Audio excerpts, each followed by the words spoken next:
नाशिकच्या ग्रामीण भागाला थंडीमुळे हुडहुडी भरलेली आहे। निफाडचा पारा 11 अंशांपर्यंत घसरलेला आहे। थंडीमुळे गहू हरभरा पिकांना फायदा होणार आहे।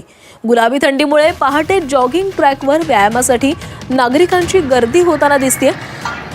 नाशिकचं महाबळेश्वर म्हणून ओळख असलेल्या निफाडमध्ये राज्यातील सर्वाधिक कमी म्हणजेच 11 अंश सेल्सिअस इतक्या कमी तापमानाची नोंद झालेली आहे। या थंडीमुळे रब्बी पिकांना फायदा होणार असून द्राक्ष बागांना मात्र फटका बसणार आहे। दरम्यान याबाबत आढावा घेतलाय आमचे प्रतिनिधी सुदर्शन खिल्लारे यांनी। राज्यामध्ये अखेर थंडीचं आगमन झालेलं आहे। आधीच जो मोसमी पाऊस सुरू होता त्यानंतर पुन्हा बेमोसमी पाऊस सुरू झाला, त्यामुळे थंडी परतायला कुठेतरी थोडीशी उशीर झाला। मात्र देर आहे दुरुस्त आहे, गुलाबी थंडीची चाहूल लागल्यामुळे नागरिक सुकावले आहेत। दुसरीकडे बळीराजा देखील सुकावलाय, कारण की रब्बीच्या पिकांना थंडीचा फायदा होणार आहे।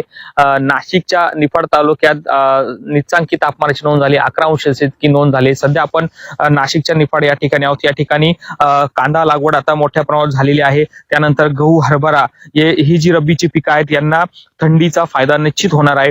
मात्र दुसरीकडे थंडीचा जर विचार केला, गुलाबी थंडी, अचानक वातावरणात बदल यामुळे नागरिकांना कुठेतरी आरोग्याच्या समस्या या निर्माण होऊ शकतात। त्यामुळं थंडीमध्ये सकाळचे व्यायाम असतील हे करण्याचा सल्ला डॉक्टरांनी दिलेला आहे। दुसरीकडे या थंडीचा शेतकऱ्यांनाही फायदा होणार आहे।